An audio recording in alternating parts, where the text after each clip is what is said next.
For today's video guys, magre-repair po tayo ng air cooler.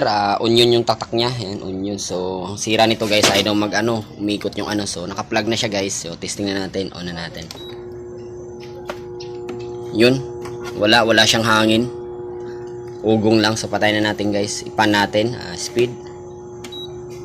Wala talaga.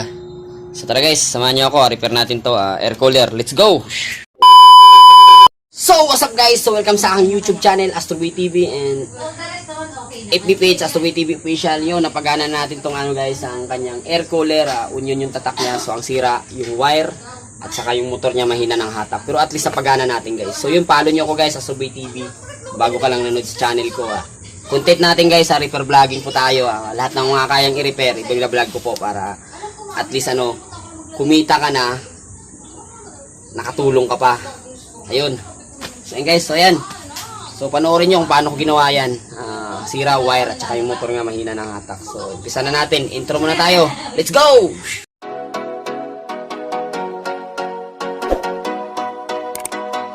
So sa pagbukas naman ito guys, meron itong mga tornilyo. Ayan, yung mga tornilyo nito. Tanggalin natin yung mga tornilyo dito. Ayan, sa gilid. Ayan. Para mabaklas natin tong isang isang component na to para mabuksan, tingnan natin yung likod kung anong sira dito. So bubuksan natin guys, tanggalin natin yung mga tornilyo dito. Let's go.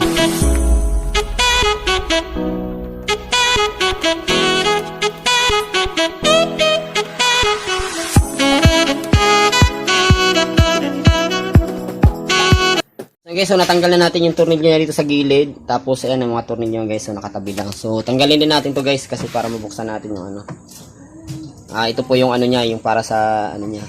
Kasi yung parts nito mamaya papakita ko sa inyo sa loob, guys. Lagay natin to. Yan.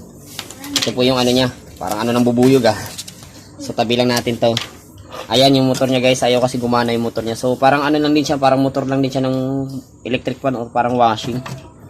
Tapos guys, pag tinanggal natin to, may tornilyo pa yan dito, tanggalin natin. Natanggal nga na yung tornilyo pala. So yun, bubuksan natin, remove lang natin to. So, tanggalin ko lang muna guys. So, yun guys, so natanggal na natin. So, meron siyang hose. So, di natin pwedeng tanggalin to dito guys kasi magkakaroon ng leak yan. Yun yung panghigop niya dito sa tubig.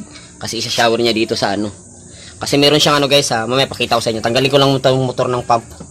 Yung panghigop niya ng tubig. Yan, tanggalin ko lang muna yan. Nakatornilyo yan. So, guys, so natanggal na natin yung tornilyo. Ayan, nakatabi na. So, ito. Remove lang natin to. Dandaan lang tayo. Kasi meron siyang Kasi hindi natin maihiwalay sa body niya pagka di natin tinanggal yun, mapipigtas yung niya. So ayun, papakita ko lang sa inyo yung parts. Meron siyang guys, yung parts niya, meron siyang motor, meron din siyang pump. Tapos bukod sa pump na to guys, meron siyang dalawang dynamo ditong maliit para sa swing ng para magsiswing ng ganun at saka pa-swing ng pababa. Parang niya, parang gearbox, parang ganun. So, dalawang dynamo, isang motor at saka isang pump. So ayan, so remove natin to guys. Tingnan natin, pre-wheel naman yung motor niya. Bakit ay tumakbo? Muna tayo, baka kasi minsan video pa yung component, baka may napatid na wire. May capacitor kaya to. Alam ko kasi sabi ko capacitor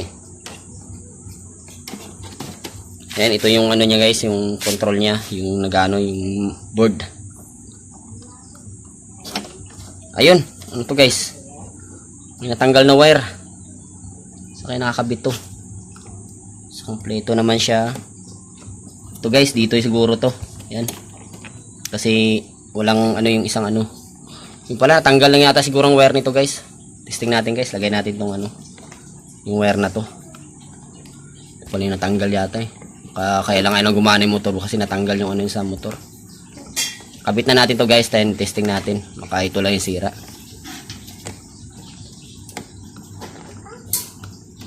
Diin na natin Yun, pumasok na guys. So yun, testing muna natin guys kung gagana motor. Baka yun lang natanggal So yun, testing muna natin. Saksak muna natin, let's go. Nakasaksak na siya, so nakatumba tayo guys. Nakasapin tayo ng karton para hindi magasgasan yung isang component. So nakapower na siya guys. So tingnan natin, on natin. Tapos lagay natin tong pan. Speed, naka mild speed. Ayun. So yun nga guys, nabunot lang dito yung wire. Ayun, gumana na siya. So nabunot ng wire niya, tapos yung motor niya medyo mahina na yung mahina na yung paling, kailangan na siyang i-manual. So ayun lang, so nagawa natin. Thank you God. Nabunot lang pala yung wire. nabunot dito sa may ano, kuha na siguro kasi naglipat kasi may-ari nito. So patayin muna natin guys. Ayun, nakita natin. So yun, good. Ganun lang guys, trouble lang kayo, visual inspection lang muna kayo, baka may matanggal na wire. Yun nga, nakita natin, natanggal nga. So napagana natin, kailang di manual yung motor niya, at least umikot naman siya guys. Yun na lang sasabihin natin sa may-ari. So yun guys, so buo na siya. Try natin assemble tapos papaganahin natin. Let's go! Okay, so makita natin dito yung motor, pre-wheel naman siya, no? Pre-wheel, nakikita natin pre-wheel, yung system, wala namang nabasa dito. Yun nga lang talaga, nabunot yung wire. Yung wire niya sa motor, kaya siguro ay gumana. So balik na lang siguro natin, testing natin kung good na yung ginawa natin. Buti na lang, dapat ganda kasi pinapacheck talaga eh. Kasi kung ito ang sira guys, nahihirapan ako. Kaya naman i-trouble tong mga ganitong sira, kaya lang sa ano na talaga yung tunay na electronics na kasi ako kasi guys under of industrial motor kasi ang course ko may mechatronics, kaya hindi ko kayang gawin. So yun, basta may motor, kaya ni Astroboy yan. Motor din naman to eh. So assemble na natin, then testing natin. Pagbalik guys, ganun lang. Lalagay lang natin tong clamp niya doon kasi hindi nga natin mago. Kasi hindi tayo pwedeng magtanggal ng ano niya kasi magkakaroon ng link yan, panghigo po ng tubig yan. So tanggalin natin, then assemble na natin. Testing natin guys, good na yan. Let's go! Natin yung pump, so ganun lang. So balik natin kasi hindi nga natin karing ano yung hose kasi pagka ginalaw natin yan, magkakaroon ng link. Balik naman tayo, mano lang tayo. So yun, nataglag. Saan ba yun? So mahirap guys pagka walang ano.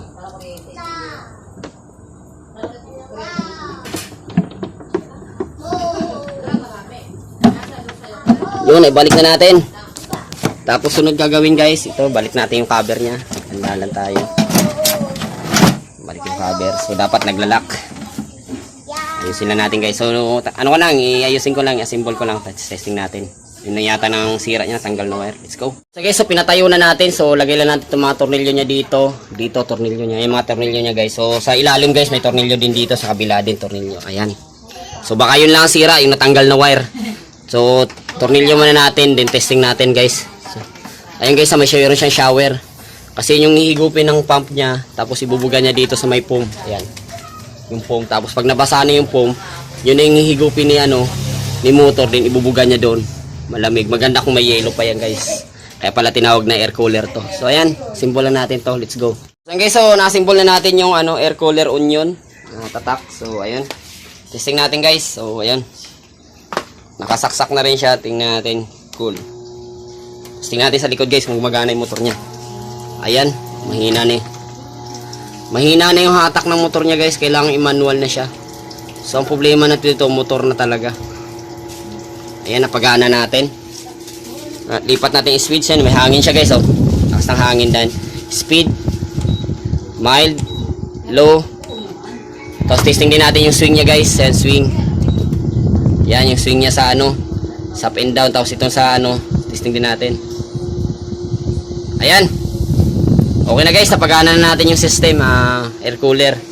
So si may-ari na lang siguro mag-testing nito. Ang ano ko lang dito guys, mahina na yung hatak ng motor niya. Palitanin na yung motor.